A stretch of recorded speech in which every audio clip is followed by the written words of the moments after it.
चलो विद्यार्थी मित्रों,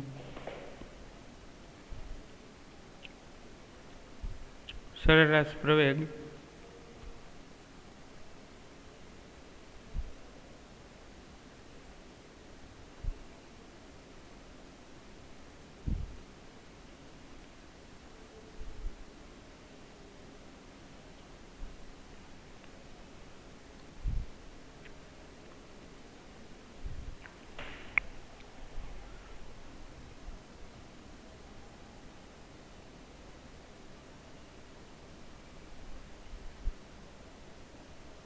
સરેરાશ પ્રવેગ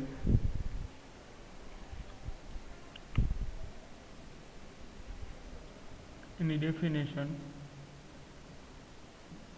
કણના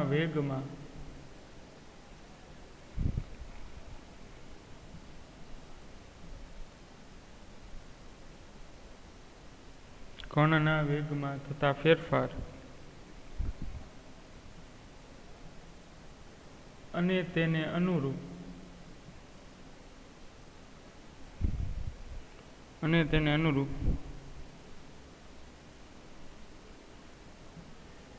સમયગાળા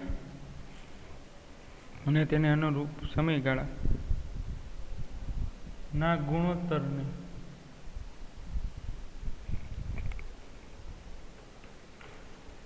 ગુણોત્તરને કણનો સરેરાશ પ્રવેગ કહે છે.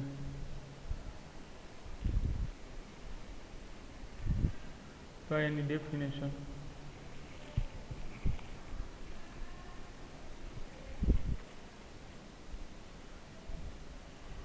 સરેરાશ પ્રવેગ એટલે એવરેજ એ આ રીતે લખી શકાય. સરેરાશ પ્રવેગ એ ઇક્વલ ટુ ડેલ્ટા વી ના છેદમાં ડેલ્ટા ટી.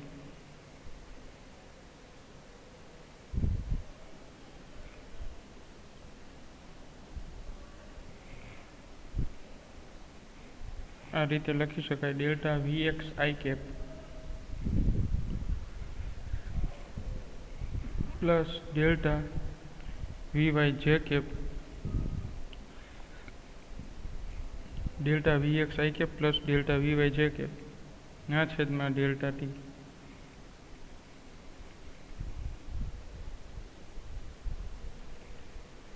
તો આ સમીકરણને આ રીતે લખી શકાય.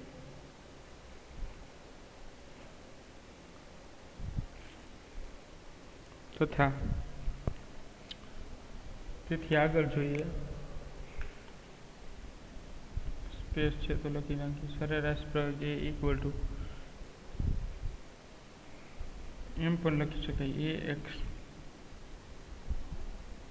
આઈ cap plus average a y j cap.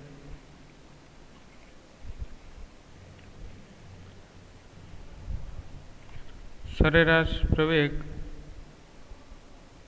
ની દિશા કઈ દિશામાં હોય? સરેરાશ પ્રવેગ જો તમને પૂછે કે સરેરાશ પ્રવેગ એટલે કે એવરેજ એ ની દિશા કઈ દિશામાં હોય? તો કે જે દિશામાં સરેરાશ વેગની દિશા હોય તે દિશામાં પછી સરેરાશ પ્રવેગનો એકમ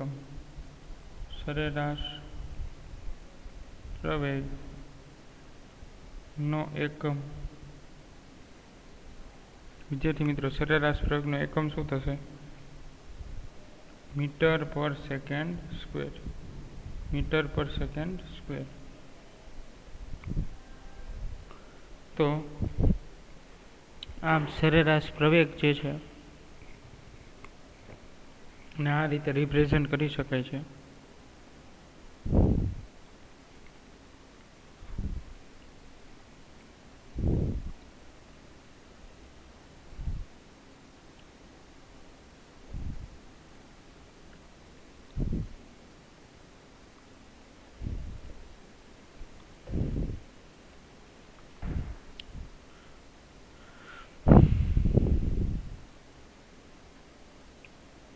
હવે આ જ રીતે આપણે તત્કાલીન પ્રવેગ મેળવવાનો છે, એના સમીકરણ મેળવવાના છે. તત્કાલીન પ્રવેગના સમીકરણ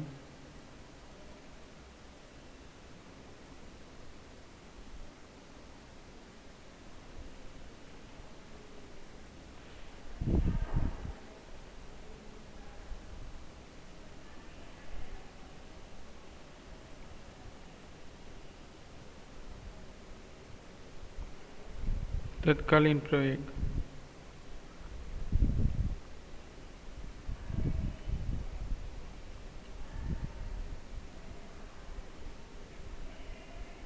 ની આકૃતિ જોઈએ.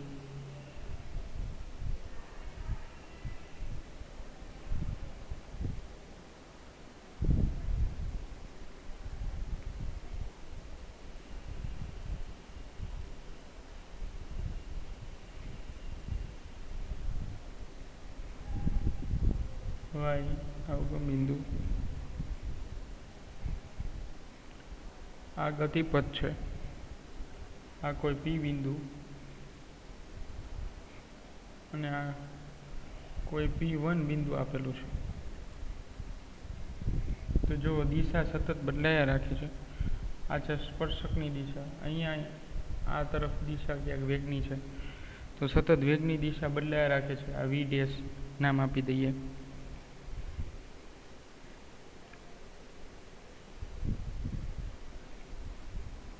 આ જ આકૃતિ જો વ્યવસ્થિત નીચે ડ્રો કરી ખાલી વેક્ટર સ્વરૂપમાં x I cap y j cap, તો આની આકૃતિ જોઈએ વિદ્યાર્થી મિત્રો. આ x દિશામાંનો ઘટક એટલે vx I કેપ, આ જે છે એ પરિણામી દિશા એટલે વેગ v, અને આ જે છે y અક્ષનો ઘટક એટલે vy છે કેપ, અને એની વચ્ચે આ થીટા કોણ બનાવે છે. બે યામ વચ્ચે x અને y સમતલમાં જે એંગલ બને છે એ એંગલ છે થીટા કોણ.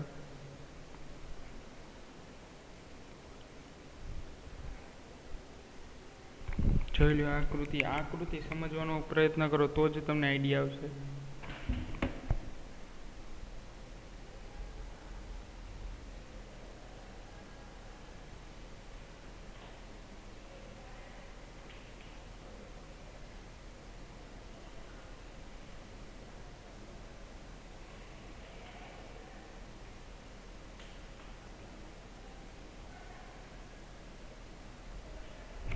હવે એના તત્કાલીન પ્રવેગનું સૂત્ર મૂકતા જઈએ. જેમ તત્કાલીન વેગ માટે છે એ જ રીતે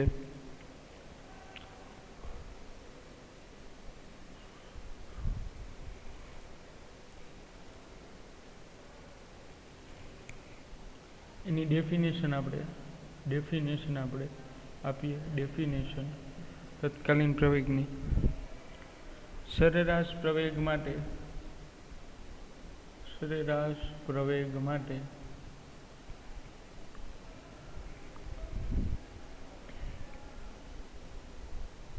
સમયગાળો શૂન્ય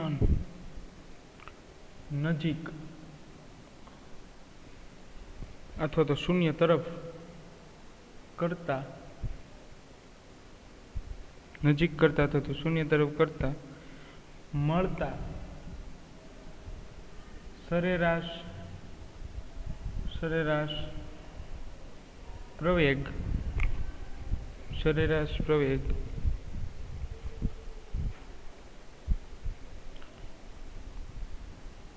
ના સીમિત મૂલ્ય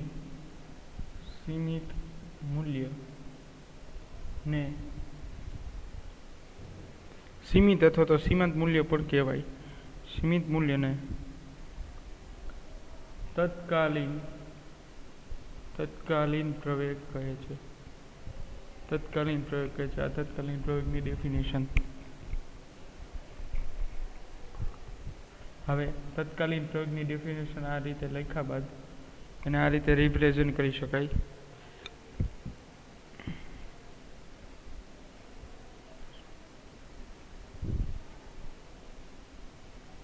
સરેરાશ વેગના છેદમાં સરેરાશ સમય. સમીકરણ 1. તત્કાલીનની રીતે લખવું શૂન્યની નજીક તો લિમિટ આવશે. Limit delta t tends to 0 delta v ના છેદમાં ડેલ્ટા ટી. અથવા તો આમ પણ લખી શકો, એ ઇક્વલ ટુ ડીવી ના છેદમાં ડીટી. આ સમીકરણ નંબર આ બે ને બે સમીકરણ નંબર 2 આપી દઉં. ત્યારબાદ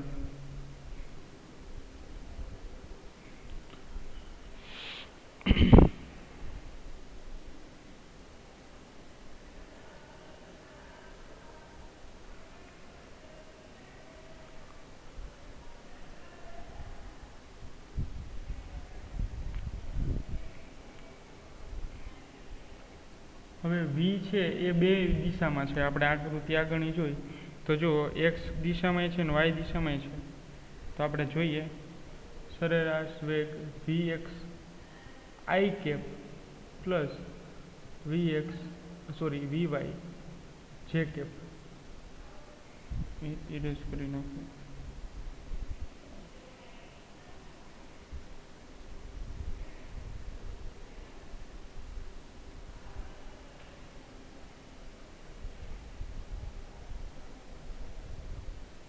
એટલે વી વાય જે કેપ.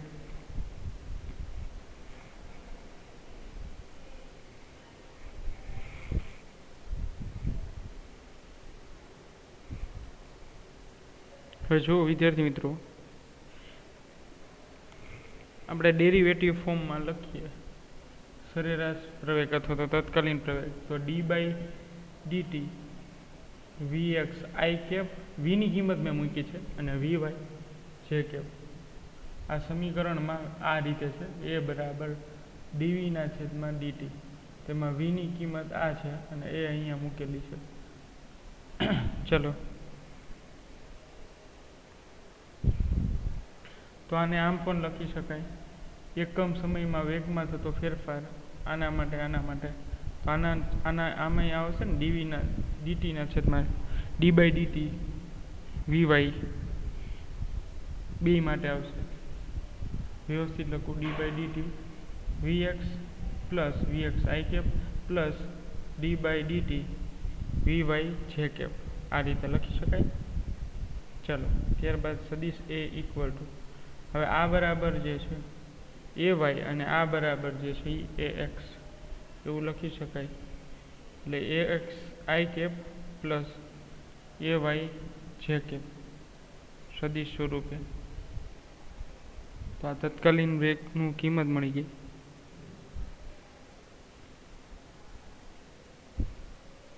અથવા તો એમ ન આઈડિયા આવે તો આમ પણ લખી શકો સ્થાનાંતરનું 2 વાર વિકલન એટલે સેકન્ડ ઓર્ડર ડિફરન્શિએશન તો પણ પ્રવેગ જ થશે. આ જોઈ લ્યો આ સમીકરણ.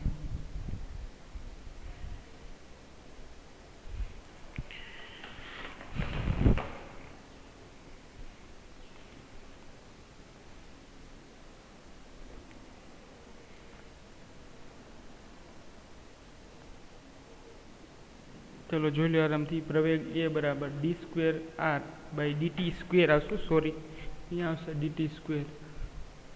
એટલે સ્થાનાંતરનું 2 વાર વિકલન. સ્થાનાંતરનું 2 વાર વિકલન કરશો સેકન્ડ ઓર્ડર ડિફરન્શિએશન કરશો તો ત્યારે તમને પ્રવેગ મળે છે.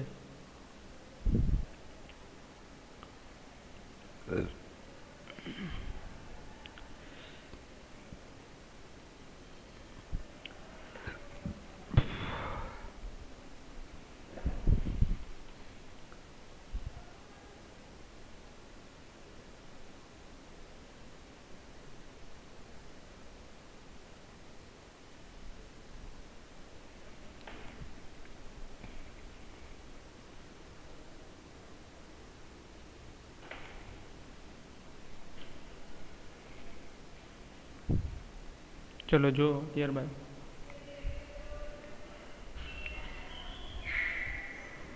જો જેમ અહીંયા થીટાનું મૂલ્ય ડેલ્ટા ટીનું મૂલ્ય ઘટતું જાય છે તેમ તેમ વેગની દિશા છે એ શું થઈ બદલાતી જશે.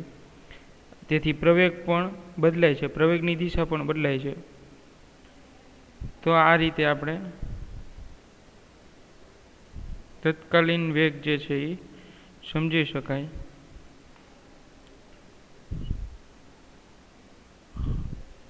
હવે સાપેક્ષ વેગ જે તમે સ્ટડી કરી લીધું છે, સાપેક્ષ વેગની સ્ટડી થઈ ગઈ છે, એની જ આપણે ચર્ચા કરવાની છે. સાપેક્ષ વેગ એટલે ચેપ્ટર નંબર 3 મેં તમને સમજાવ્યું હતું વિદ્યાર્થી મિત્રો કે જો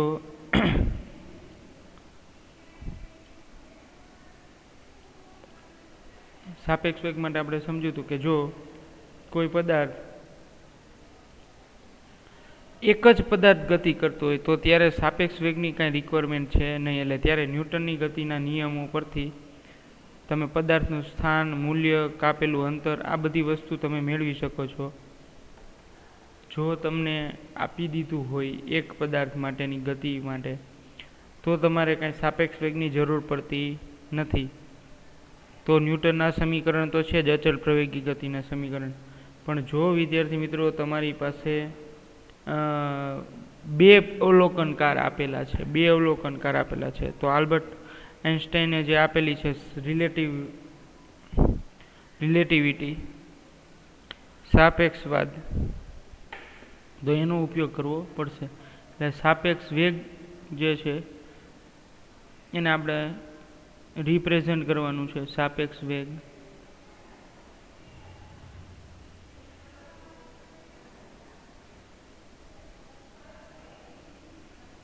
તો સાપેક્ષ વેગ અહીંયા એ જ એક્સ અને વાય એમ જ એડ કરવાના છે. બાકી એમાં જે તમે ભણી ગયા એ જ વસ્તુ છે, બીજી કોઈ નવી વસ્તુ નથી. સાપેક્ષ વેગ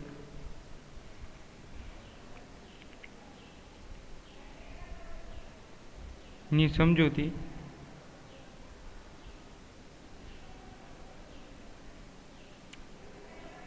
હવે આકૃતિ છે ને ખાસ યાદ રાખજો વિદ્યાર્થી, સમજવા જેવી છે. X i cap, y j cap, આ 0. ચાલો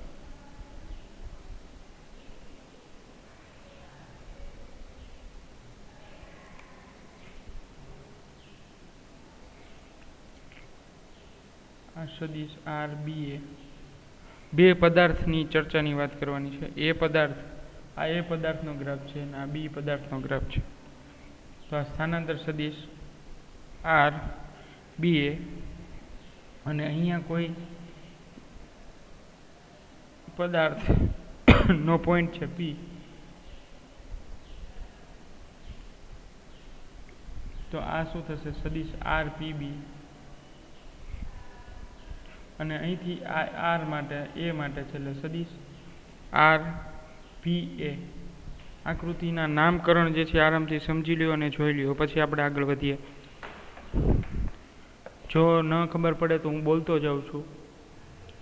આકૃતિમાં ખાસ ધ્યાન રાખો, હું બોલતો જાઉં છું.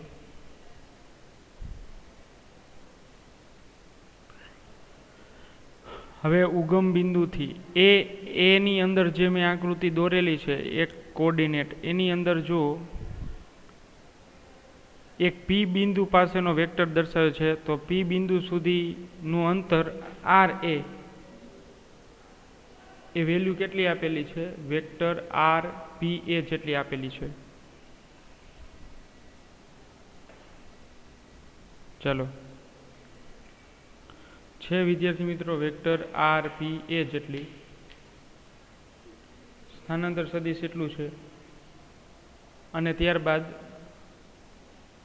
આકૃતિ બી વાળો ગ્રાફ જે છે, ખાલી બી જે છે એ જો આની હું વાત કરું છું, તો એમાં જો આર પી બી છે એટલે આ બિંદુથી પી સુધીનું અંતર એટલે આર પી બી, અને આ અંતર છે આર પી એ. અને આટલું ડિસ્ટન્સ જે છે આ મેઇન છે આપણા માટે, આટલું ડિસ્ટન્સ છે એને જ સાપેક્ષ કહેવાય કે સાપેક્ષ અંતર. સાપેક્ષ સ્થાનાંતર, સાપેક્ષ સ્થાનાંતર RBA છે, RBA સાપેક્ષ સ્થાનાંતર RBA છે. ચલો સમજાય વિદ્યાર્થી મિત્રો? આટલું ક્લિયર થયું?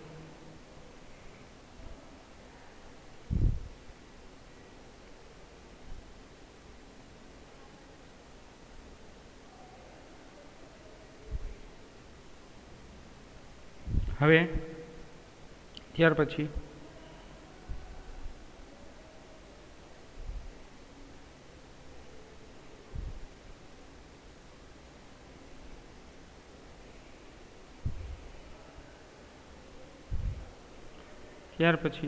RBA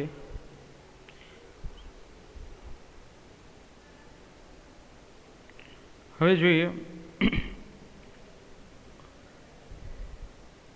RPA કેટલું થશે? RPA તો કે એ સદિશ RPA કેટલું થશે? RPA એ કેટલું થશે? તો કે સદિશ R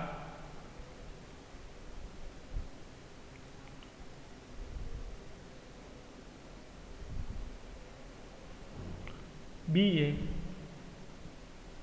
પ્લસ સદિશ R PB RPB જેટલું થશે. હવે આ જ સમીકરણને સમય સાપેક્ષે વિકલન કરો. સમય સાપેક્ષે વિકલન કરતા તો વિદ્યાર્થી મિત્રો શું મળે? સમય સાપેક્ષે વિકલન કરીએ તો આપણે d/dt RPA equal to d/dt RBA plus d/dt PB. તેનો આન્સર શું આવશે? વેગ PA ઇક્વલ ટુ વેગ velocity PB plus velocity BA. તો આ જે છે એ એની સાપેક્ષે P કણનો વેગ, એની સાપેક્ષે P કણનો વેગ. આ છે B ની સાપેક્ષે P કણનો વેગ. અને આ જે છે એ એની સાપેક્ષે એ આ નિર્દેશ ફ્રેમનું છે. નિર્દેશ ફ્રેમ B, નિર્દેશ ફ્રેમ B નો વેગ, નિર્દેશ ફ્રેમ B નો વેગ નિર્દેશ ફ્રેમ A ની સાપેક્ષે, નિર્દેશ ફ્રેમ B નો વેગ નિર્દેશ ફ્રેમ A ની સાપેક્ષે. તો આ રીતે થશે વિદ્યાર્થી મિત્રો. તો આ રીતે સાપેક્ષ વેગ થશે.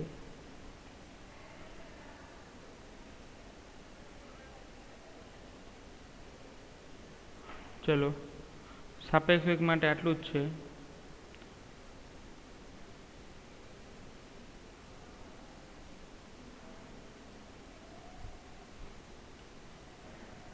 ખાલી આકૃતિ તમારે સમજવાની છે. આકૃતિ સમજી લેશો એટલે સાપેક્ષ વેગ ક્લિયર થઈ જશે.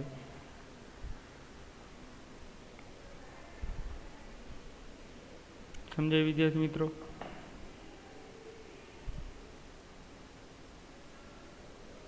ચલો તો આટલું રાખીએ આજના લેક્ચરમાં. નેક્સ્ટ ટાઈમ આપણે પ્રક્ષિપ્ત ગતિની ચર્ચા કરવાની છે, જે મેઇન પોઈન્ટ છે. પ્રક્ષિપ્ત ગતિ, પ્રોજેક્ટાઇલ મોશન, અથવા તો નેક્સ્ટ લેક્ચરમાં એના દાખલા પણ જોશું. અત્યાર સુધીના જે MCQ છે એ પણ જોવાના છે, નીટમાં જે પૂછાઈ ગયા છે એ. તો એ બધી ચર્ચા કરશું.